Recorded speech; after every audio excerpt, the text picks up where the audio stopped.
Queridos alumnos, que tengan buen día. Vamos a la semana 3, todos en su libro, ¿verdad? Que es la página 51. La vez pasada les dejé un álbum sobre las técnicas de expresión oral. También redactar un ensayo, ¿verdad? Redactar un ensayo. Los que no han hecho llegar sus tareas pueden hacerlas llegar, ¿verdad? Recuerden que estamos viviendo tiempos difíciles, pero la educación no se tiene que detener. Fíjense bien, en la página 51, semana 3, habla sobre las técnicas de expresión oral, ¿verdad? Como es el simposio, la conferencia, qué implica cada una de las técnicas de expresión oral. También las estructuras de los textos y las técnicas de síntesis, que son muy importantes. Las técnicas de síntesis porque nos ayudan, la misma palabra lo dice, a sintetizar un tema.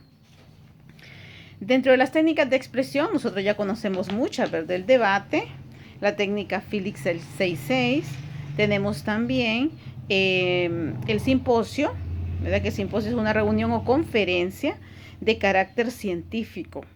Tenemos también la conferencia, que es de carácter informativo. Tenemos el debate, que es de carácter argumentativo. Y también tiene 3 finalidades, ¿verdad? Que es informar, convencer y persuadir. En el simposio, todas las técnicas de expresión oral tienen que tener una preparación. No solamente el simposio, sino con todas, pero en este caso nos hablan del simposio, ¿verdad?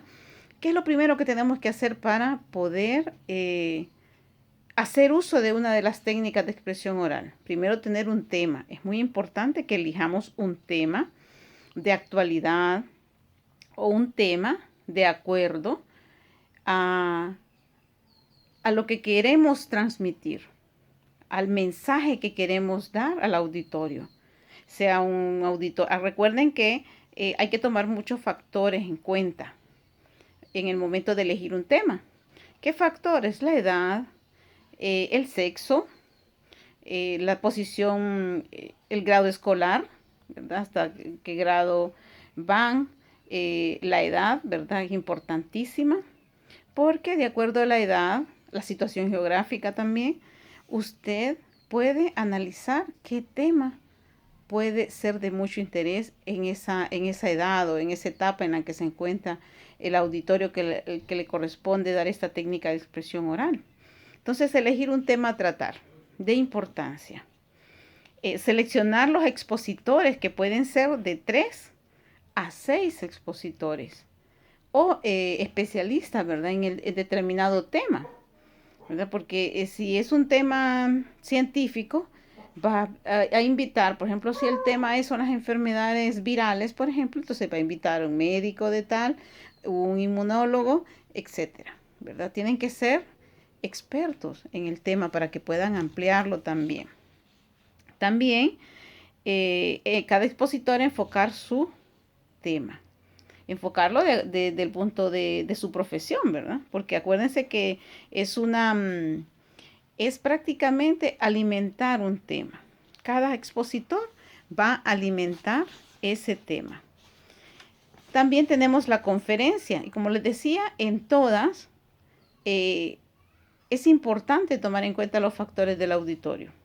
La conferencia es una exposición o discurso público de un tema. La conferencia es unilateral. Quiere decir que solamente el expositor habla. La conferencia tiene 2 partes. La primera parte, el conferencista expone el tema. La segunda parte, los oyentes reflexionan en voz alta o en algunos casos hacen preguntas. Depende del tema que se está tratando y también depende del expositor, que diga al final, bueno, vamos a dar espacio a una serie de preguntas. Entonces allí el auditorio sí puede participar. En el caso cuando es virtual, hay una persona encargada de recibir los mensajes que va mandando el auditorio haciendo sus preguntas. Tenemos también que es muy importante en la conferencia tanto la voz, la postura, el tono en el que el expositor se presenta, ¿verdad? Tiene que tener también dominio del tema. Eso es importante y eso se da también en todas las técnicas de expresión oral. También tenemos lo que son la comunicación no verbal, que la comunicación no verbal la percibimos. ¿A través de qué nosotros percibimos? A través de los sentidos, a través del gusto, a través del tacto, a través del olfato, a través de la vista, una imagen. Vamos a un hospital y vemos una enfermera así, entonces sabemos que hay que guardar silencio. Una imagen basta para darnos cuenta qué es lo que nos está transmitiendo. Entonces, esa es comunicación no verbal, que solamente la percibimos. ¿Y a través de qué percibimos? A través de los sentidos. La comunicación no verbal. Sé que van a escuchar algunos ruidos, ¿verdad? Porque yo estoy en mi casa. Y generalmente por la calle, los carros, motocicletas, el que fumiga, ¿verdad? Entonces eso es normal hoy en día, que estamos viviendo esta situación y que estamos dando clases de forma virtual. Entonces, dentro de la comunicación no verbal, les decía, está también los gestos. Ahí aparecen en su libro varias caras. De repente nosotros no necesitamos hablar para comunicar algo. Simplemente que aunque nos vean un gesto, cómo hacemos un ojo, cómo hacemos la boca, o fruncimos las cejas, las cejas, o la boca, y hacemos un gesto. Eso basta para comunicar algo. Entonces, porque somos extremadamente comunicativos. Y pueden ver allí en su libro, en la página 55, las caras que aparecen allí, ¿verdad? Que de enojo, de asombro, de tristeza, llorando, ¿verdad? Entonces, por eso se le llama comunicación no verbal, porque nos comunicamos a través de señas, las señales de tránsito, todo lo que podemos percibir. Si escuchamos la sirena de los bomberos, sabemos que hay un incendio, ¿verdad? Entonces, eso es comunicación no verbal, porque la sirena, los bomberos no van con un megáfono diciendo, hay un incendio, hay un incendio. No, ya lo sabemos. La ambulancia no va diciendo que lleva tantos heridos. Ya sabemos que es que va con un paciente, con una persona en estado grave de salud. Bueno, pasamos a la siguiente, que es la estructura de los párrafos. El párrafo es un texto que se compone de una serie, de oraciones. Un conjunto de oraciones nos forman un párrafo, que a su vez están formados por oraciones relacionadas entre sí. No solamente es oraciones por mi mamá me mima, la mula sale sola, no quiere, tienen que tener coherencia, cohesión y adecuación para poder ser un texto. ¿Verdad? El párrafo, al igual que en el texto, se distingue porque tiene tres partes, ¿verdad? Introducción, desarrollo y conclusión. Tenemos también, ahí aparece un ejemplo de lo que son los párrafos, ¿verdad? Estos elementos giran en torno a una fase tópica. La fase tópica expresa la idea central de un párrafo. Todos los textos tienen una idea central. La frase introductoria presenta el tema en forma general, que eso va dentro de la introducción. La frase de desarrollo explica el tema principal. Y la fase de conclusión cierra el párrafo y resume las ideas centrales. Esas son las 4 fases que tiene un texto, ¿no? Las 4 fases que tiene un texto, y ahí aparece un ejemplo también en esa misma página 56. ¿Qué forma hay rápida de poder redactar un texto? Primero usted tiene que pensar sobre qué va a hablar. Digamos, usted dice, voy a hablar de la pandemia. Entonces, coloque en el centro de un cuadrito palabra coronavirus o pandemia. Pandemia de coronavirus. Entonces, ¿qué va a hacer? Una flechita, 3 flechitas para los lados, para allá, y es que piensa en una palabra que se relaciona con eso.